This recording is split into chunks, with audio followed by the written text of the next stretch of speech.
እንዲባል ስለ ትዳርን አሳንሶ እንዲያወራ አዳር ደግሞ እንደ ደህና ነገር አግብታለች የሚባልበት ዘመን ላይ ደርሰናል። ለዚህ ኃላፊነቱን የሚወስዱት ተጠያቂዎቹ ወንዶች ናቸው።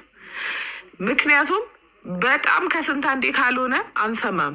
ደበደበ፣ ሴት ደበደበች ሰምተን አናውቅም። ገደላት፣ ወጋት፣ አሲድ ደፋባት፣ ከሌላ ወለደባት፣ ቺት አደረገባት፣ የምትበላውን አሳጣት፣ አስቤዛ አይሰጣትም።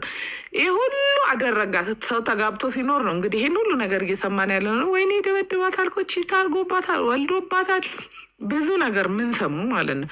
ስለዚህ ያላገባ ሰው እዚህ ሲኦል ውስጥ ለምን መግባት ይፈልጋል? ወንዶች አሁን ሴቶች ትዳር ጠል ሆኑ ፌሚኒስት ሆኑ እንዲሆኑ ከምትሉ ማለት ነው ለመልካም ባል አትሆኑም እና የትዳርን ስም እንትን አትሉ። በቃ አሁን ትዳር እኮ እናንተ አሁን ሴቶች ትዳር አልፈልግም አሉ ይባላል እንጂ ትዳር እንዲጠላ ያደረጉት ወንዶች ናቸው። የቤት ራስ ማለት እኮ እንደ ቂቤ ሄዶ መቀመጥ አይደለም፣ ኃላፊነት መውሰድ፣ ቤቱን ቤተሰቡን ማስተዳደር፣ እንዲህ በስመ አብ ወልድ የትዳርን ስም መገንባት ነው። ስለዚህ በቃ የሁለቱም ኃላፊነት ነው። በእርግጥ የሴትም የወንድም ግን አሁን ምንሰማው ጭቆና ከወንዶች የሚመጡ ናቸው፣ በደሎች ከወንዶች የሚመጡ ናቸው። እናንተ ያንን ሁሉ ለቤታችሁ ታማኝ አፍቃሪ አስተዳድሩ ምናምን ቢሆን እኮ ሴቷም ለትዳር አመስጋኝቶኛለች የተበደለችም አትበዛም። ያኔ ትዳር እንደ ድሮ የሚወደድ ነገር ይሆናል። ስለዚህ እናንተ ኃላፊነት ነው። እግዚአብሔርን ይህ ድረስ ከፈለግኩ በአንድ ስልክ ጥሪ ማግባት እችላለሁ ብላችሁ ትዳርን እንደ ርካሽ ነገር በአንድ ሳምንት እንደሚገኝ እንደማይረባ ነገር ለማውረድ ለምትሞክሩ ሰዎች 6 ዓመት ተጀናጅናችሁ ብታገቡም እናንተ ትፋታላችሁ፣ አትኖሩም። ሲቀጥል በአንድ ስልክ ጥሪ እንትን ብላችሁ ማግባት እንችላለን የምትሉት ሰውዬ ሊቀልድባችሁ የሚመጣ እንጂ እንደ ሚስት አክብሮሽ ወዶሽ ቺት ያረግብሽ ሊኖር አይደለም። የወደደሽ ያከበረሽ የዘላለም ህይወት አብረሽ ልትገቢ ስለሆነ እስከ ሞት ድረስ ስለሆነ ብታመም ምን ብል ስለሆነ አይደለም። ይሄ ደና ነገር አሞሽ አልጋ ላይ ብትወርቂ ይቅርና የሽንት ቧንቧ ኢንፌክሽን ቢያምሽ ጥሎሽ ነው የሚሄደው በሳምንት የመጣ ትዳር። እንደዛ ቀላል መሰረቱ ፋውንዴሽኑ እንደዛ በሳምንት ተደውሎ ብላችሁ የምታራክሱት አይደለም። ኦፍኮርስ አሁን ብዙ ነገር ስለ ትዳር መጥፎ ነገር እየሰማን ቢሆንም እንዲህ እንድታቃሉት ግን እንዲህ ግን እንትን አትበሉ። ይሄ መጨማለቅ ነው። ቴንኪዩ ማለት ምን እንዳማረኝ ታውቃላችሁ? ትናንት በቃ ልጅ መሆን ህፃን መሆንና ልክ ሮናልዶ ጎል ሲከት በቃ ማልቀስ የምር አሁን ባለቀስ በዚህ እድሜ አንቺ ምን ነው ጤፍ አልተወደደብሽም? በርበሬ አርፈሽ ልጆችን አታሳድጊም? ትልቅ ሰው አይደለሽ? ህይወት ለኳስ ተለቅሳ ማለት ማንም አይረዳችሁም ኢሞሽኑን። እኔ ማለት ነው በኢየሱስ ስም አይዶን ነው ባይዘዌ እዚህ ምድር ላይ ክርስቶስን እንደ ኳስ ኢሞሽናል የሚያደርግ አይዶን ነው። ቡሊ ስለተደረገ አላውቅም። አሁን ራሱ ጅል ልትሉ ይችላላችሁ፣ ግን ምንድን ነው ኳስ? እኔ እንጃ ምንም ነገር እንደ እግር ኳስ የለም።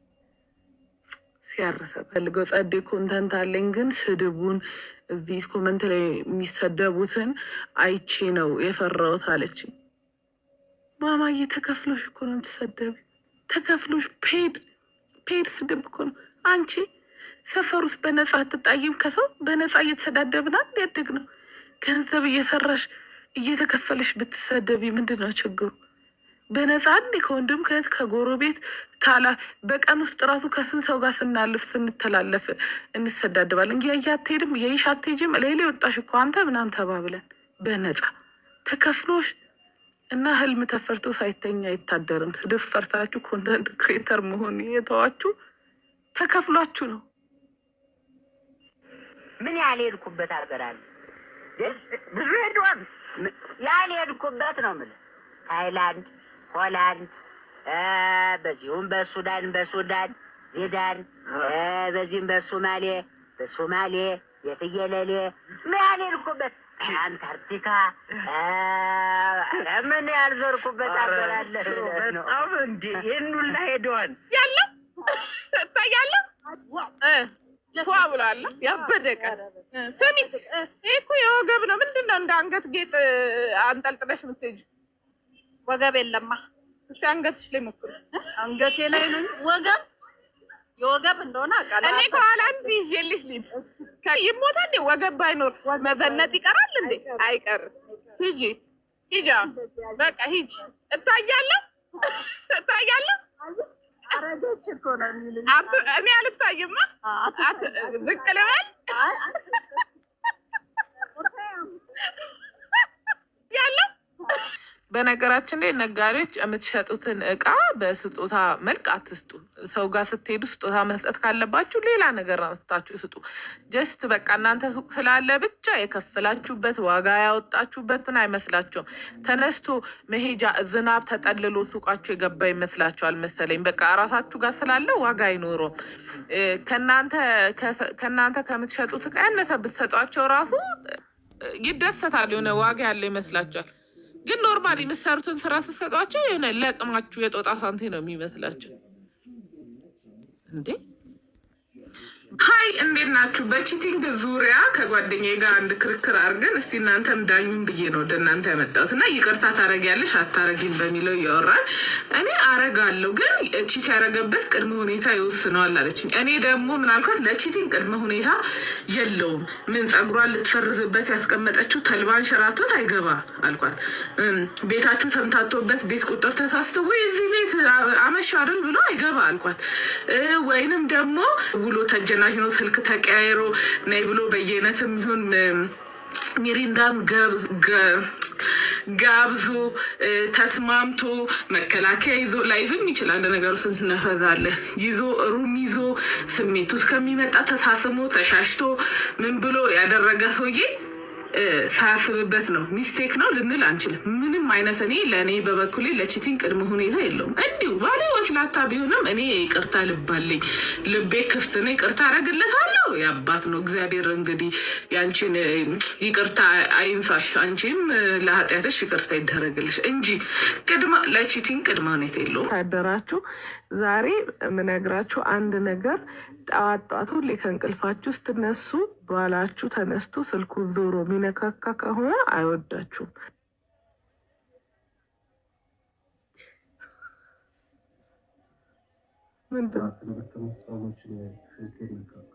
እና ጠዋት ስትነሱና ስትዞሩ ሚስታችሁ ስልካችሁ እየነካካሽ ከሆነ አትወዳችሁም። ዞራችሁ የራሳችሁን ስልክ ነካኩናት።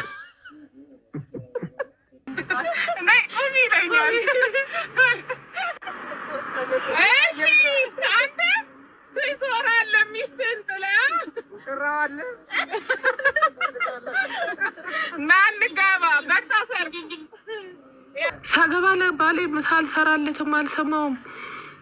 ከስራ መጥቶ እንትን ካላገዘኝ ቤትን ካላጸዳልኝ እፈተዋለሁ። ሚስት ቤት ስገባ ብዙ ነገር ምግብ ሰራርታ ጨሳ እንትን ካላለችኝ እፈታታለች። ሚስት አይደለችም።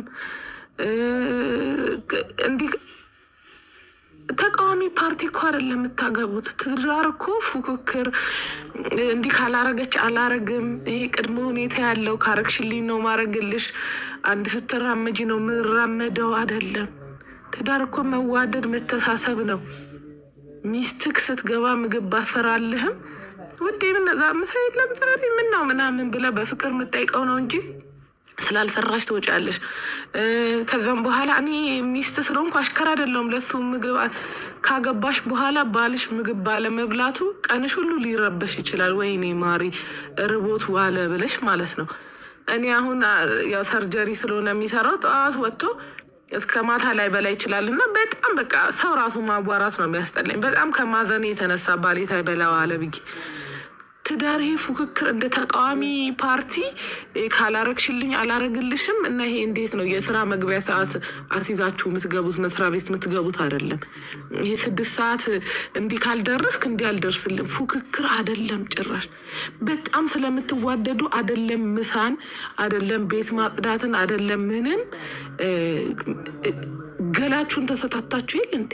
አርግዛችሁ ወልዳችሁለት የለ እንዴ? ገና በዚህ ሜንታሊቲ አትግቡ፣ አትጋቡ፣ አትግቡ ወደ ትዳር። ሜንታሊቲያችሁ ይስተካከል፣ የወንዶቹም የሴቶቹም። እኔ አይዶን ነው አፍቅራችሁ አታውቁም ካልሆነ ፍቅር እኮ አይደለም። ይህን ስንት ነገር ያስደርጋል፣ ስንት ነገር ስንት ነገር እንዴ!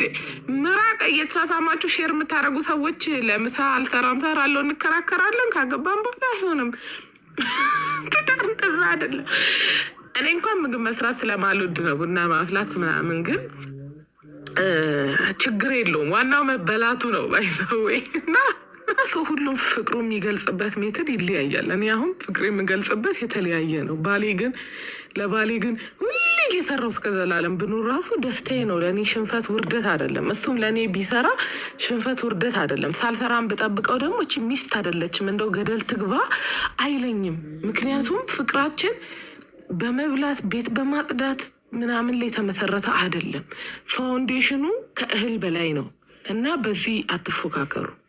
ናንሲዬ ሰርጓ ላይ እንዳወራ መርጣኝ ነበር እና የእኔ ፍቅር ለእኔ ከክብርም በላይ ነው። ወይኔ እንዴት ደስ እንዳለኝ እህታችሁን ቆማችሁ ድራችሁ እንዲሁም ስለሷ ተናግራችሁ አስቡትን። የኔ ወርቅ አመሰግናለሁ። ባይዘ ወይኔና ናንሲ አዋሳ የ05 ልጆች ነን። ድሮ ነው ማውቃት ስል ግራ ለሚገባችሁ ነው። እናቷና እናቴ በጣም ወዳጅ፣ እናቴ ደግሞ የታላቅ ወንድሟ አስተማሪ ናት እና በቤተሰብ ደረጃ ሁሉ ነው የምንተዋወቀው። ለዛም ነው ለእኔ ታናሽ እህቴ እኔ ዳርኩት ምለው። ናንሲዬ እኔ ውድ ትዳርሽ ይባረክ።